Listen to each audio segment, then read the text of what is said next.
Anthropic versus DoW number 5, motions filed by Zvi Moshowitz, March 18, 2026. The news has thankfully quieted down on this front and is mostly about the lawsuit as we build towards a hearing next week, after which we will find out if a temporary restraining order or an injunction is on the table. The government arguments were going to be terrible no matter what, given the terrible set of facts and who was directing the argument, and their decision not to narrow their scope or compromise. But Anthropic has an uphill battle to try and get a random court to give them advance relief, so it could go either way. Image. A graphic depicts a legal showdown titled, "See You in Court, Anthropic versus Department of War," combining images of a courthouse, Lady Justice, government documents, and tech-themed visuals like a glowing brain and digital blocks. It highlights upcoming hearing questions and supporting organizations, alongside icons suggesting retaliation, bureaucracy, and political conflict. See you in court. There are two big questions in the case, Anthropic versus Department of War. The first is, who eventually wins? The second is, will Anthropic win a temporary restraining order? The bar for the second is much higher at the hearing on March 24th. Yes, Anthropic very obviously should get one, and it is very scary to think they might not. But as Dean Ball warns, the injunction could be a rather tough ask, even with this insanely damning set of facts on Anthropic's side many times over, and its crazy list of amicus briefs. On the FAI amicus brief for Anthropic PBC versus DoW, Neil Chilson. This is a narrow, careful, and persuasive brief supporting a stay of the DoW's supply chain risk designation against Anthropic. The argument focuses on the DoW's apparent failure to follow the statutorily required procedures for a SCR. Well done, Foundation for American Innovation and Team. Dean Ball points out that quite a lot of things are products made in fulfillment of a defense contract, including, for example, the iPhone and iOS. Even a narrow supply chain risk designation, if it sticks, is big trouble. The CCIA, SIIA, and ITI join Anthropic's side in an amicus brief. The members include Amazon, Apple, Google, Meta, NVIDIA, OpenAI, Intel, TSMC, and so on. AI Village had the models discuss the case. The government responds. The government responded with its brief on March 17th as scheduled.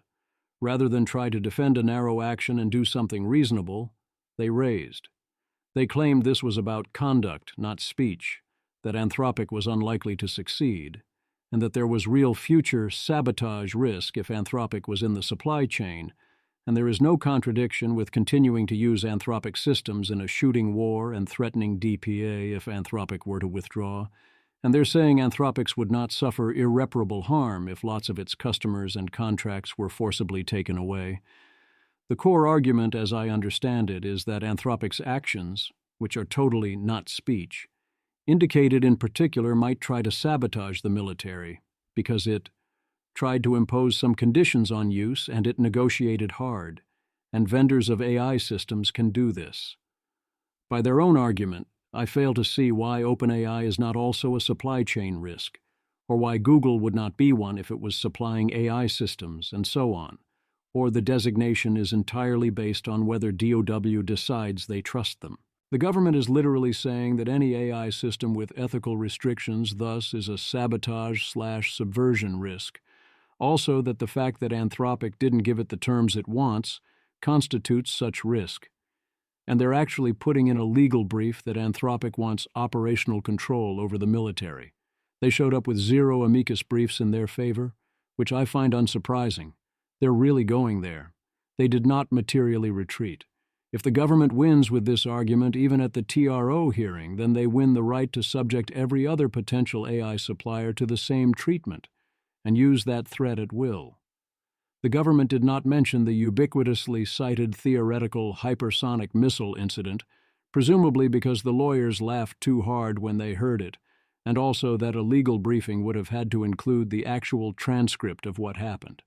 They did include the claim that there was a phone call to Palantir asking about use of Claude in the Maduro raid, although the details there seem to have changed a bit. As for their legally required assessment of these security risks, which is no doubt absurd on multiple levels, we can't be sure because they commissioned a private vendor and are asking to keep the report under seal, because they have a confidentiality agreement with DoW and because it would give away how they do such assessments. They refuse to even share the vendor name. That sounds like a fully general argument for keeping basically any report under total seal, no matter what, and I find it profoundly not compelling. Alan Rosenstein. Here's the government's response to Anthropic's lawsuit. Nothing much new here. Ultimately, I think the question for the court will be, given that no one seriously contests the government's ability to refuse to purchase Anthropic services and probably refuse to allow its contractors to use Claude on specific government projects, can it go further than that and do a blanket designation based on national security grounds and same logic for Trump's order regarding more general USG use? I think they can't, because the effect would be to essentially displace the whole complex edifice of procurement law, which elaborately governs individual procurements and contract negotiations. But for all things government procurement, I want to hear what Jessica Tillipman thinks.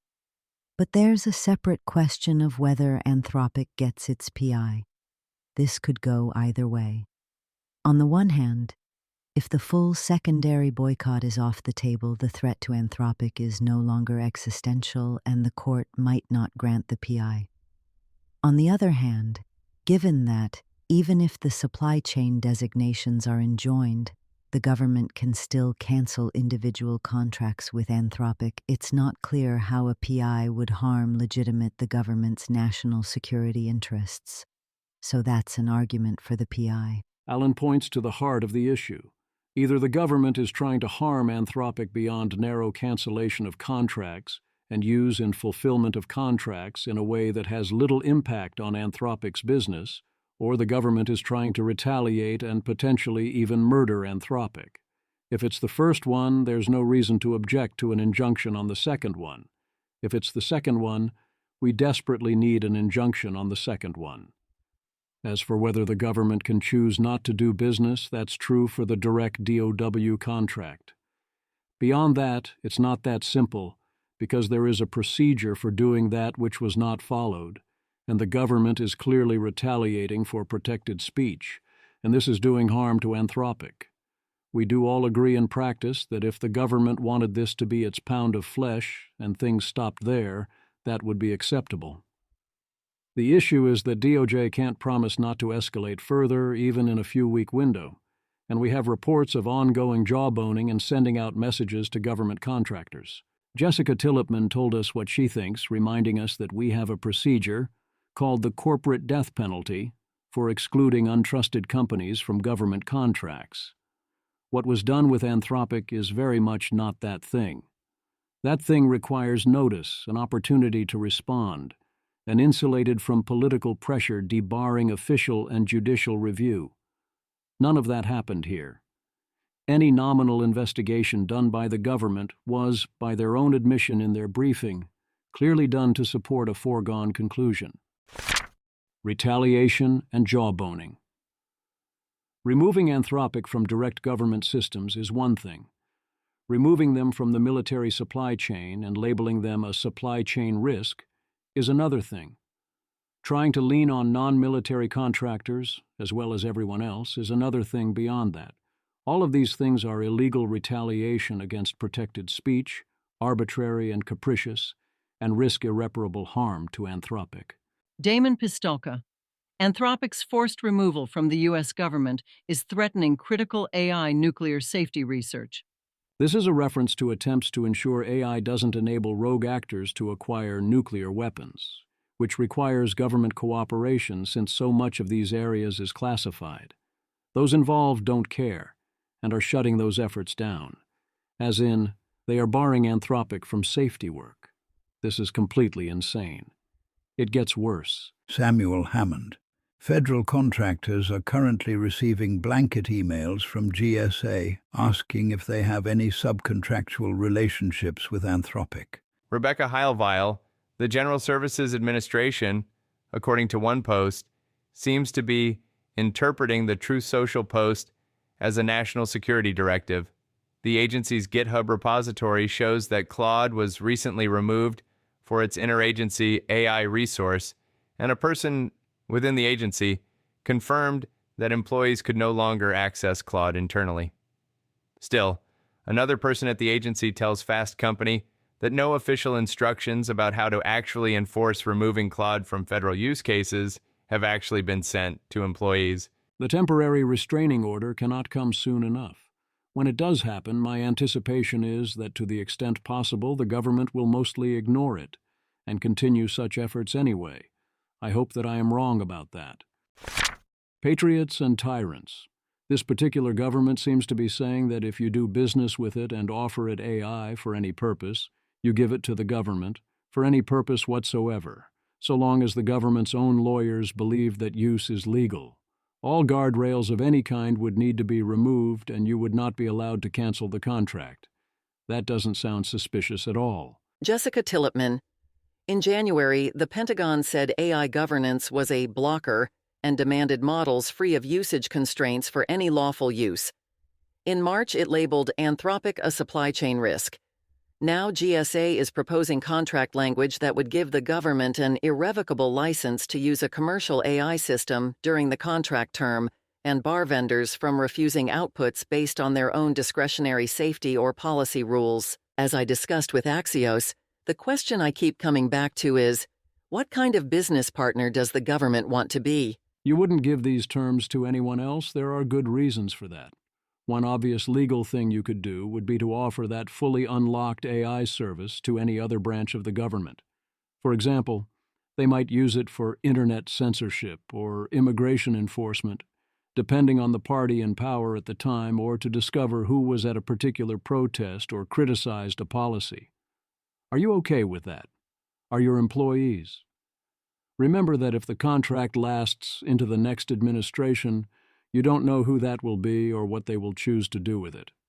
Here is Dean Ball illustrating the other side of the potential coin. Dean W. Ball. A hypothetical. 1. In the 2028 election, a Democrat has won. Say that it is Kamala Harris. 2. Using frontier AI systems contracted by the Department of Homeland Security, President Harris orders the creation of a new program for AI to monitor social media and notify the social media platform about posts spreading misinformation that harms homeland and national security by spreading dangerous falsehoods. 3. Many Republicans see this misinformation as core policy positions of their political party. 4. The AI-generated monitoring and notification system described in 2 is designed to conform to the pattern of jawboning exhibited by the Biden administration in Murphy v. Missouri, where the Supreme Court ruled that people whose social media posts were taken down due to government pressure have no standing to sue. 5.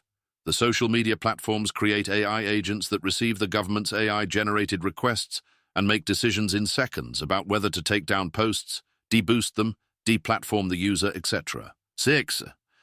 According to very recent Supreme Court precedents, everything I have described falls into lawful use of an AI system by all parties involved.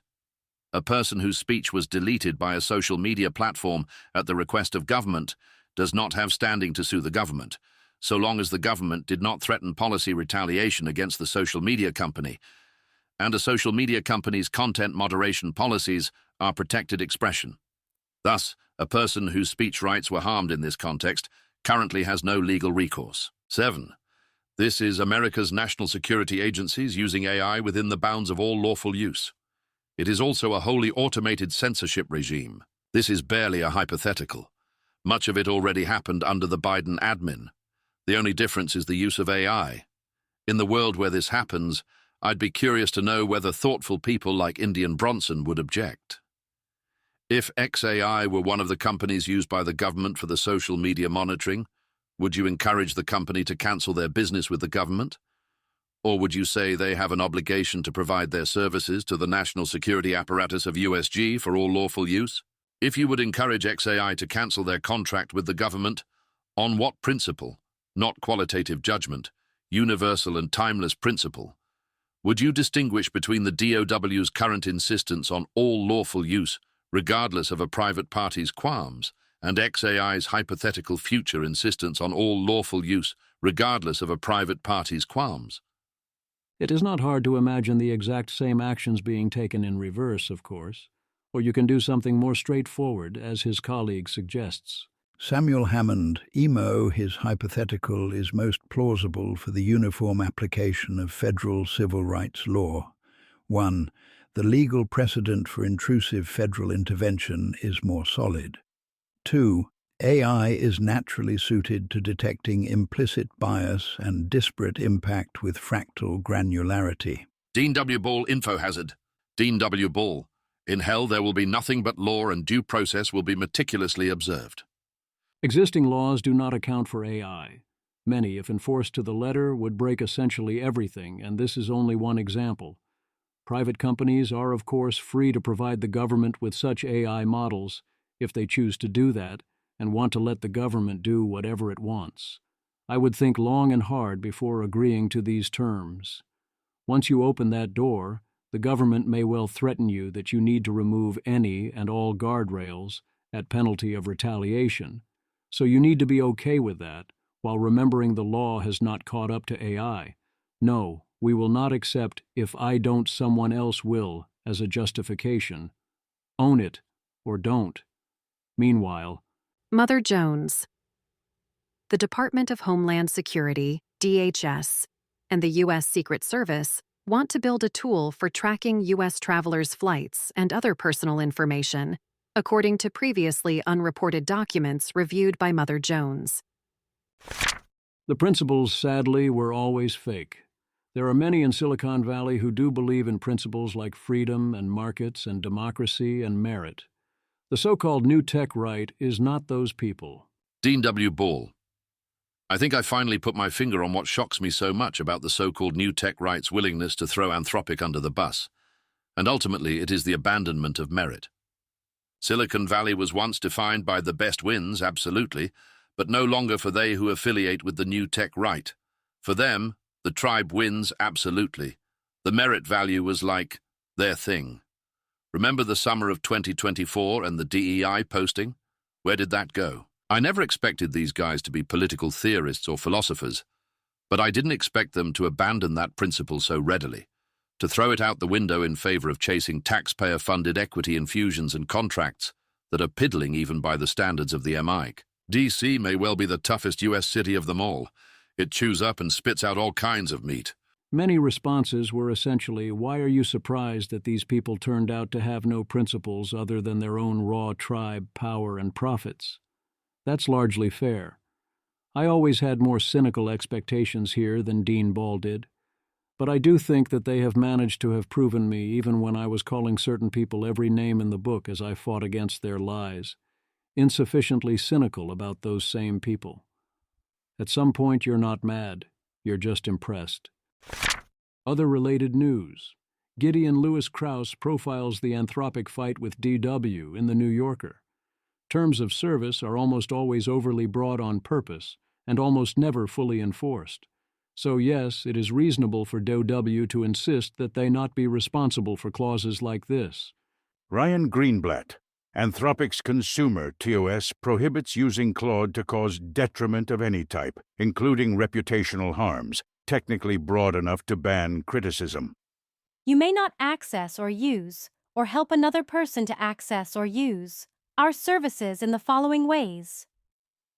To engage in any other conduct that restricts or inhibits any person from using or enjoying our services, or that we reasonably believe exposes us, or any of our users, affiliates, or any other third party, to any liability, damages, or detriment of any type, including reputational harms.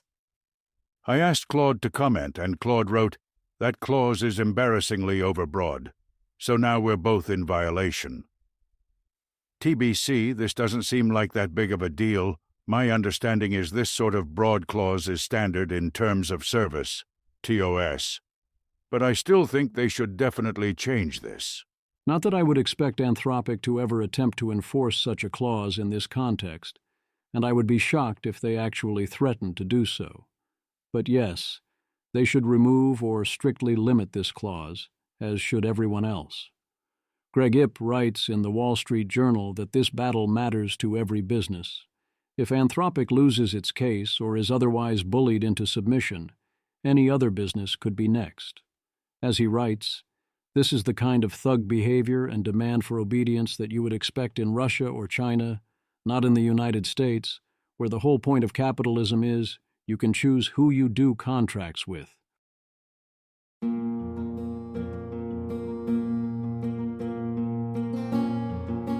This has been an episode of the Don't Worry About the Vase podcast. If you enjoyed this podcast, please visit thezv.substack.com to support the author. If you enjoy having AI-narrated episodes, please note this is a listener-supported podcast. To receive new posts and support the cost of creation, consider becoming a subscriber at dwatvpodcast.substack.com. Thanks for listening.